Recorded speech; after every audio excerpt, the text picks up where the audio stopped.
at least for this section of the year, because there was so many other things as well. Yeah. You have created a space and a momentum for yourself in terms of business. You're now even Sheena Rose Inc. Yeah. Now, so that also was a big deal as a visual artist and an arts entrepreneur. Why you decided to turn that gap? Because in our climate here, not many people will see themselves or go down the road or see that vision to turn themselves from a brand now into a full business. Tell us about Sheena Rose Inc. and why you made that decision.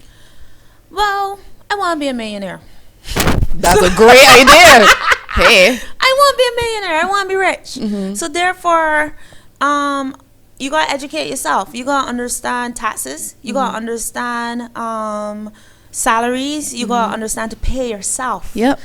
And that there was like, I was trained that at first, and then it failed, and then now I train it back again. There are moments I am super broke, and then there are moments that I see money, and then you make mistakes and you fail. But why don't break down crying, or sometimes I will cry, but still keep going, because you gotta fail to learn, right? So how I get Sheena Rose Inc. At first, when I first started doing arts, because I do performance art, painting, drawing, video, costume making, design. I do all those stuff. So I never see it as a business at first. I just saw it as a creative outlet. Yeah, like something just to let go and just say how you feel and done. To me, to see the market side or the business side of it was the tourist art. Okay. That was the only business side, and I'm not interested in that. I'm clearly not interested in that. So I just kept going, doing side jobs, you know, doing art lessons, or I would probably teach at a college. Yeah. But since I became full-time artist, it really hit home that you're a business. I was always a business. You're always a business from day one. Yeah. But no one ever came to us per se and say, you're a business. They say, you're a creative. Yeah. You're an artist. Yeah. You're a poet. You're a writer. But I don't think, like how you would say you're a doctor, already you know you have a space to work in. You already know you have patience and you know what you have to do. Yeah. Well, with us, there's not really a definition per se because there's different materials. But now I think we have to find and see the material as like a workspace, but don't let it kill your momentum or your creativity. So later on, talking to colleagues and talking to other friends of mine and so on that give me advice, they also told me that when you become an Inc. or LLC, LLC. I think it's LLC. I'll stand corrected. Yeah, I think so, you know.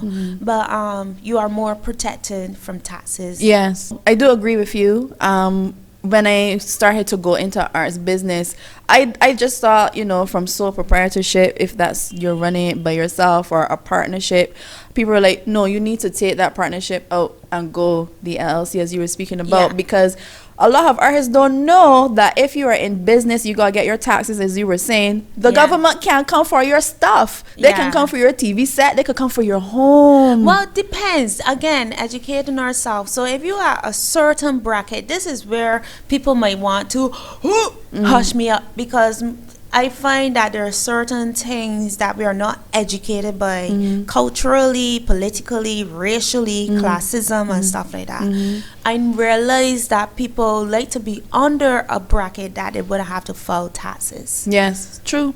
And when you go over the bracket, you got to file taxes.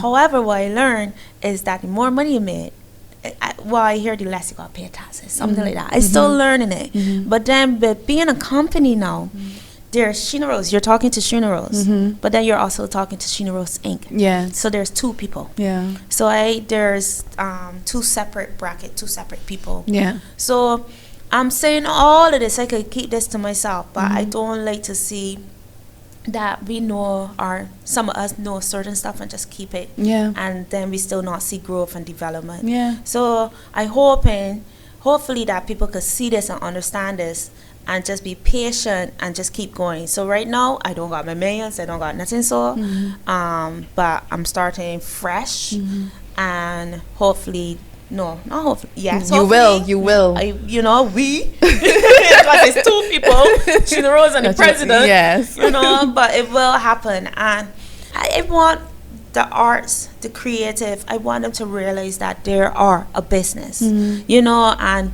there also are value. Yeah. There's value. What do you think about the value, or what artists see as value when it comes to art? And it doesn't necessarily have to be visual art, because you also do performance art as well. Right. But what to your mind, when you see Barbados in terms of the value of art and that discussion of what is valuable in the art scene, what do you see? What is your interpretation of what you see here with us? I could say every time someone asks me a question about Barbados, I could always see potential. Okay. Great potential. But again, as I mentioned before, there's a lot of stumbling, or a lot of potholes, or a lot of something to let us stumble, or we stumble ourselves because we don't know. However, we got the internet to do research, but again, if you don't know, how can you research it? You know? So the question you asked me is the value. How do I see the value? I think that we need to remove a limited representation of ourselves. Okay. Because if you keep selling this cup for $1 and this is all you have, what about the water inside? Yep. You know, so then the water adds substance to it, add more to it, rather than just showing the cup. However, it got listed upon it. It have history. Yeah. Who had it listed upon it? Sheena Rose. Yep. So then again, it's history, who is known, and then who collect your work, or who you associated add value to the work. Yes. So as an artist, if a particular collector or client deal with your work, the value go up. With a musician, or with a producer, or with a writer, if a production come to you, or Netflix, I already call the word Netflix already, we think of net worth. Yeah. So it's the association that add value to it. But however, we need to stop having this limited representation or limited thinking of ourselves. In what ways do you probably think we can go down? Because personally, as a brand, not even as GineOn, as a personal brand, we even this scene sitting down speaking with you at whatever workshop this got for government, this body got this said, this body had a talk, you've had numerous talks. We even had what was that one called way back in the day when you had lots here at BCC, something spaces, Project and Space. Yes, Project and Space. Even when you had that, we always have this tug and pull with powers at B to see the value in us. Let's say some of us do see the value in us, but you need a step, you need that support where those people are, but they're not seeing that. They might just continue, okay, visual art because it's Sheena Rose. Why stop? You should be doing contemporary art. Why don't you just paint the beaches? Why don't you just paint the palm trees? Like, this is not going, that's not going to sell. You're writing content for writers. If you're writing content in a specific way, speak about the same old time ways that we used to do certain things. Why don't we have a vision where we can incorporate and pay homage to the history but present it in a new way? Why is it so hard for us to change this discussion? Because we're very frightened. And if one person speaks out and the whole room is silent, how do we create a wave? How do we create movement if only one person? If me and you come and talk now, it get a little louder, but other people are still afraid. And then when DJ Simmons get up, it get a little bit louder. But again, it's still not as loud. Yeah. Right? We have to remember we're very tiny, very, very small island. We have to remember that. But this small island have to also see it worth in itself, that then it become loud. You know, so because it's small doesn't mean it's not powerful. My issue is it's a very frightened island. I remember, I could say many incidences, but I never, one thing about me, I never call names, but I remember I was invited quite recently to a hotel to do a hangout with other creatives in Barbados. They say, hey, we invite you to come. Very simple analogy here. We invite y'all to come and network and let the hotel know y'all. However, you got to pay for your drinks. Oh, no. Hello. But you invite somebody out. This is like dating. Hey, Sheena, let's go for a date. Oh, you got to pay for your stuff though. Hello.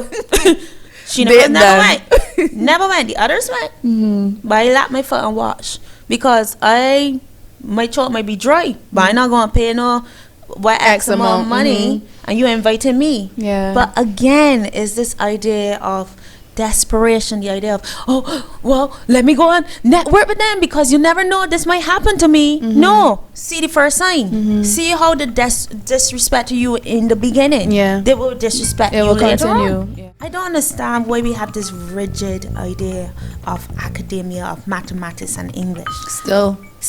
Everybody speaks about the red tape with government, or Right, people right. don't believe in us. What should we do? What do you think?